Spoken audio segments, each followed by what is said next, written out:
ಬೆಳ್ಳುಳ್ಳಿ ದರ ಕುಸಿತ ಕಂಡಿದೆ. ಇದರಿಂದ ರೊಚ್ಚಿಗೆದ್ದಂತಹ ರೈತರು ಬೆಳ್ಳುಳ್ಳಿಯನ್ನ ರಸ್ತೆಯಲ್ಲಿ ಚೆಲ್ಲಿ ಆಕ್ರೋಶವನ್ನು ವ್ಯಕ್ತಪಡಿಸುವಂತಹ ಒಂದು ಘಟನೆ ಗದಗ ಜಿಲ್ಲೆಯ ಲಕ್ಷ್ಮೇಶ್ವರ ಎಪಿಎಂಸಿ ಮಾರುಕಟ್ಟೆಯಲ್ಲಿ ನಡೆದಿದೆ. ರೈತರು ತಂದಂತಹ ಒಂದು ಬೆಳ್ಳುಳ್ಳಿಗಳನ್ನು ವ್ಯಾಪಾರಿಗಳು ಖರೀದಿಸ್ತಾ ಇಲ್ಲ, ದಲ್ಲಾಳಿಗಳು ಖರೀದಿ ಮಾಡೋಕೆ ಹಿಂದು ಮುಂದೆ ನೋಡ್ತಾ ಇದ್ದಾರೆ. ಇದಕ್ಕೆ ಕಾರಣ ಹಿಂದೆ ಒಂದು ವಾರ ಏನಿತ್ತು ಕ್ವಿಂಟಲ್ಗೆ ಬೆಳ್ಳುಳ್ಳಿ 6,000 ಇತ್ತು, ಇದೀಗ ಏಕಾಏಕಿ 4,000ಕ್ಕೆ ಕುಸಿದಿದೆ ಬೆಳ್ಳುಳ್ಳಿಯ ರೇಟು.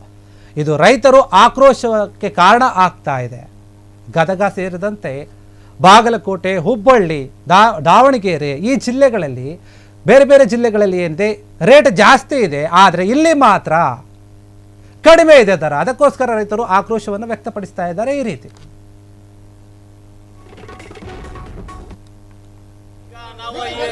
ಬೆಳೆದಂತ ಬೆಲೆಗೆ ಇವತ್ತ ಮಾರ್ಕೆಟ್ ತಂದಿದ್ದೀವಿ. ಇವತ್ತ ನಮ್ಗೆ ತೋಳುವಂತ ಬೆಳ್ಳುಳ್ಳಿ ಬೆಲೆನ ಬೆಳ್ಳುಳ್ಳಿ ಒಳಗ್ತಾನ ಇಳಿಸೋಳಗ್ತಾ ಇರಲ್ಲ. ಇವತ್ತು ಬಂದಂತ ಬೆಳೆಗೆ ಸೂಕ್ತವಾದ ಬೆಲೆನೂ ಸಿಗ್ತಾ ಇಲ್ಲ.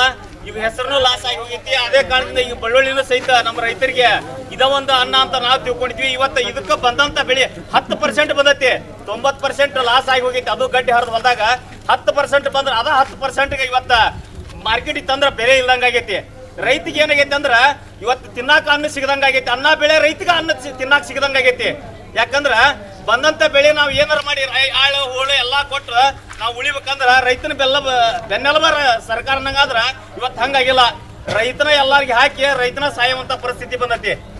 ಅದಕ್ಕೆ ಇವತ್ತು ಬಂದಂತ ಬೆಲೆಗೆ ಒಂದ್ ವಾರದ ಸಂತೆ ಆಗಂಗಿಲ್ಲ, ಆ ಲೆಕ್ಕಕ್ಕೆ ಆಗೈತಿ ಪರಿಸ್ಥಿತಿ. ಅದಕ್ಕೆ ದಯಮಾಡಿ ನಿಮ್ಮ ಮುಖಾಂತರ ಕೇಳ್ಕೊಂಡಿದ್ ಏನಂದ್ರ ಇದಕ್ಕ ಬಂದಂತ ಬೆಳ್ಳುಳ್ಳಿಗೆ ಸೂಕ್ಷ್ಮ ಬೆಲೆ ಕೊಟ್ಟು ನಮ್ಮನ್ನ ರೈತರ ಕಾಪಾಡಬೇಕಂತೇಳಿ ನಿಮ್ಮ ಮುಖಾಂತರ ನಾವು ಎಲ್ಲಾ ರೈತರ ಪರವಾಗಿ ತಮ್ಮಲ್ಲಿ ವಿನಂತಿ. ರಾಮಗಿರಿಯ ರೈತರು ಮತ್ತು ಸುತ್ತಮುತ್ತಲ ಹರ್ಲಾಪುರ, ಪಸ್ಪಾಚಾಳ ಮತ್ತು ಕಳಸ, ಗುಡಿಗೇರಿ, ಮಂಡಿಗ್ನಾಳ, ಸಂಸೆ, ಬಸಾಪುರ, ಯಳವತ್ತಿ, ಮಾಡಳ್ಳಿ, ಬಜನೂರು ಸುತ್ತಮುತ್ತಲು ಬೆಳೆದಂತ ಬೆಳ್ಳುಳ್ಳಿಗೆ ಇವತ್ತ ರೈತರ ಪರಿಸ್ಥಿತಿಯಲ್ಲಿ ಕಣ್ಣೀರನ್ನು ಸೋರಿಸುತ್ತಿದ್ದಾರೆ. ಆದ ಕಾರಣ ನಮ್ಮ ರೈತರ ಬೆಳ್ಳುಳ್ಳಿಯನ್ನು ಯಾರು ಮತ್ತು ವ್ಯಾಪಾರಸ್ಥರು ಖರೀದಾರರು ಹೊಳ್ಳಿ ನೋಡುವಲ್ರು. ಆದ ರೈತರು ಈಗ ಈ ಬಜಾರದಲ್ಲಿ ಕಣ್ಣೀರನ್ನು ಸೋರ್ತಕ್ಕಂಥ ಉಷ್ಟೂರು ರೈತರು ನಾವೆಲ್ಲರೂ ನಿಂತಿದ್ದೀವಿ. ಈ ಬೆಳ್ಳುಳ್ಳಿಗೆ ರೈತರಿಗೆ ಒಂದು ಸೂಕ್ತವಾದ ನಮ್ಮಲ್ಲಿ ಈ ಪರಿಹಾರವನ್ನು ನಡು ರಸ್ತೆಯಲ್ಲಿ ಹುಲಿಯೊಂದು ಕಾಣಿಸಿಕೊಂಡಂತಹ ಘಟನೆ ಉತ್ತರ ಕನ್ನಡ ಜಿಲ್ಲೆಯ ಯಲ್ಲಾಪುರ ತಾಲೂಕಿನಲ್ಲಿ ನಡೆದಿದೆ. ಇಲ್ಲಿನ ಬಾರೆಕೈಗಾರ ರಸ್ತೆಯಲ್ಲಿ ರಾಜ ಗಾಂಭೀರ್ಯದಿಂದ ಹೆಜ್ಜೆ ಹಾಕ್ತಿದ್ದಂತಹ ಹುಲಿಯ ಕಂಡು ವಾಹನ ಸವಾರರು ಗಾಬರಿಕೊಂಡಿದ್ದಾರೆ. ಪ್ರಯಾಣಿಕರು ಸಹ ಏನು ಹುಲಿ ಬರ್ತಾ ಇತ್ತು ಅದು ನಡೆದುಕೊಂಡು ಬರ್ತಾ ಇದ್ದಂತ ನೋಡಿ ತಮ್ಮ ಮೊಬೈಲ್ಗಳಲ್ಲಿ ಸೆರೆ ಹಿಡಿದಿದ್ದಾರೆ. ಹುಲಿ ಕಾಣಿಸಿಕೊಂಡಿರೋದ್ರಿಂದ ಸ್ಥಳೀಯರಲ್ಲಿ ಈಗ ಭಯದ ವಾತಾವರಣ ನಿರ್ಮಾಣ ಆಗಿದೆ. ಇದೀಗ ಈ ವಿಡಿಯೋ ಸಾಮಾಜಿಕ ಜಾಲತಾಣದಲ್ಲಿ ವೈರಲ್ ಆಗ್ತಾ ಇದೆ.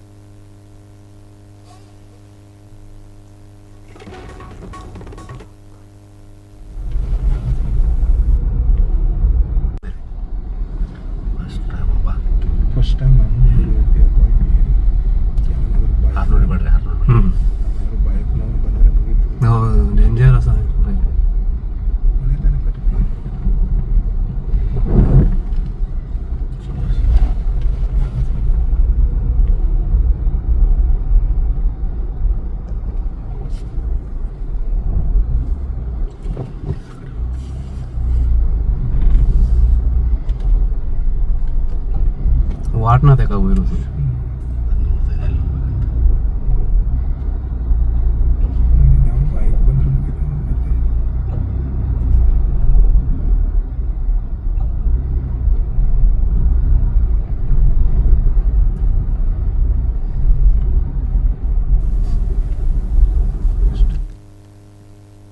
ಗಣೇಶ ಮೂರ್ತಿ ವಿಸರ್ಜನೆಯನ್ನ ಸೌಹಾರ್ದತೆಯಿಂದ ಆಚರಿಸಿರುವಂತಹ ಒಂದು ಘಟನೆ ಗದಗ ಜಿಲ್ಲೆಯ ಲಕ್ಷ್ಮೇಶ್ವರ ಪಟ್ಟಣದಲ್ಲಿ ನಡೆದಿದೆ.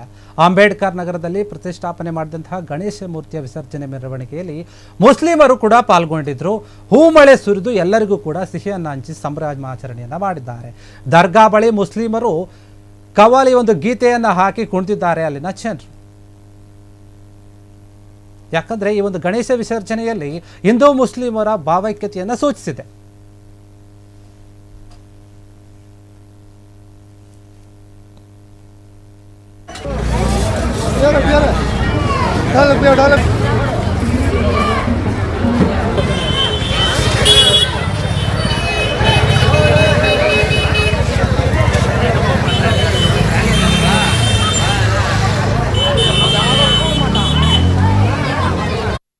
ಲೀಲಾದೀಕ್ಷಿತ 1500 ವರ್ಷದ ಇತಿಹಾಸ ಅಂತ ಇತ್ತು, ಅದನ್ನ ಮಾಡಿದ್ವಿ. ಇವಾಗ ಗಣೇಶ ಹಬ್ಬಕ್ಕೆ ಬಂದಾಗ ಇಷ್ಟೊಂದು ಒಳ್ಳೆ ಇದನ್ನೆಲ್ಲ ಅವರು ಬಂದು ನಮ್ ಕರೆದು ನಾವು ಅವ್ರ ಮನೆ ಹೋಗ್ತೀವಿ, ಅವರು ನಮ್ಮ ಮನೆಗೆ ಬರ್ತೀವಿ. ನಾವೆಲ್ಲ ಒಂಥರ ಅಣ್ಣ ತಮ್ಮ ನಾವ್ ಇಲ್ಲಿದ್ದೀವಿ. ಬೇರೆ ಕಡೆ ಎಲ್ಲ ಏನೋ ಮಾಡ್ಕೊಂತ ನಮ್ಗೆ ಅದು ಬೇಕಾಗಿಲ್ಲ. ನಾವೆಲ್ಲ ಅಣ್ಣ ತಮ್ಮ ಚೆನ್ನಾಗಿದ್ದೀವಿ. ಇಲ್ಲಿ ಎಲ್ಲ ಧನ್ಯವಾದಗಳು. ಡಿ.ಎಲ್. ಶೆಡ್ ರೋಡ್ ಎಲ್ಲರೂ ಹಿಂದೂ ಮುಸ್ಲಿಂ ಯಾವ್ದೇ ತೊಂದರೆ ತಕರಾರಿದ್ದೀರಾ, ಗಲಾಟೆ ಇದ್ದೀರಾ, ಅನ್ಯವಾಗಿ ನಾವ್ ಅಣ್ಣ ತಮ್ಮದ್ರ ತರ ಅಕ್ಕ ತಂಗಿ ತರ ಬೆಳ್ಕೊಂಡು ಬಂದಿದ್ದೀವಿ ಇದುವರೆಗೂ. ಇನ್ ಮುಂದೇನು ಇದೇ ತರ ಇದ್ದು ಸಹಕರಿಸಬೇಕಾಗಿ ಎಲ್ಲರಲ್ಲೂ ಕೋರ್ಕೊಳ್ತೇವೆ. ಸುಮಾರು 20 ವರ್ಷದಿಂದ ಡಿ.ಎಲ್. ಶೆಡ್ ಅಲ್ಲಿ ನಾವು ಗಣೇಶ ಕೂರ್ಸ್ಕೊಂಡು ಬರ್ತಾ ಇದೀವಿ. ನಮ್ಮ ರವಿ ಮತ್ತು ಸಂಗಡಿಗರು ಹಾಗೂ ನಮ್ಮ ಅಮೀರ್ ಭಾಯಿ, ನಮ್ಮ ಬಾಬಣ್ಣ ಅವರು ಸುಮಾರು ವರ್ಷಗಳಿಂದ ಮಾಡ್ಕೊಂಡ್ ಬರ್ತಾ ಇದಾರೆ. ಅದನ್ನ ಈಗಲೂ ಕಂಟಿನ್ಯೂ ಮಾಡ್ಕೊಂಡು ಹೋಗ್ತಾ ಇದಾರೆ. ಈ ಡಿ.ಎಲ್. ಶೆಡ್ ನಮ್ಮ ಭೀಮಯ್ಯ ಬಡಾವಣೆ ಮತ್ತೆ ಸಂಜಯ್ ನಗರ, ತ್ರಿವೇಣಿ ನಗರ ಈ ಎಲ್ಲಾ ಭಾಗದಲ್ಲೂ ನಾವ್ ಹಿಂದೂ ಮತ್ತು ಮುಸ್ಲಿಂ ಬಾಂಧವರು ಸುಮಾರು ವರ್ಷಗಳಿಂದ ಇಲ್ಲಿ ಯಾವುದೇ ತಂಟೆ ತಕರಾರಿಲ್ಲದೆ ಜಬರ್ದಸ್ತ್ ಆಗಿ ಮಾಡ್ಕೊಂಡು ಬರ್ತಾ ಇರ್ತೀವಿ. ಆದ್ರೆ ಈ ವರ್ಷನೂ ಇನ್ನೂ ಜೋರಾಗಿದೆ. ಇನ್ನು ಮುಂದಿನ ದಿನಗಳಲ್ಲಿ ಇದಕ್ಕಿಂತ ಜಾಸ್ತಿ ಮಾಡ್ಬೇಕು ಅನ್ನೋದೇ ನಮ್ಮ. ಕ್ಷಣ ಕ್ಷಣದ ಸುದ್ದಿಗಳಿಗಾಗಿ ಫ್ರೀಡಂ ಟಿವಿ ಸಬ್ಸ್ಕ್ರೈಬ್ ಮಾಡಿ, ಲೈಕ್ ಮಾಡಿ ಹಾಗೂ ಫಾಲೋ ಮಾಡಿ. ಹೊಸ ಸುದ್ದಿಗಳ ನೋಟಿಫಿಕೇಶನ್ಗಾಗಿ ಬೆಲ್ ಐಕಾನ್ ಮೇಲೆ ಕ್ಲಿಕ್ ಮಾಡಿ.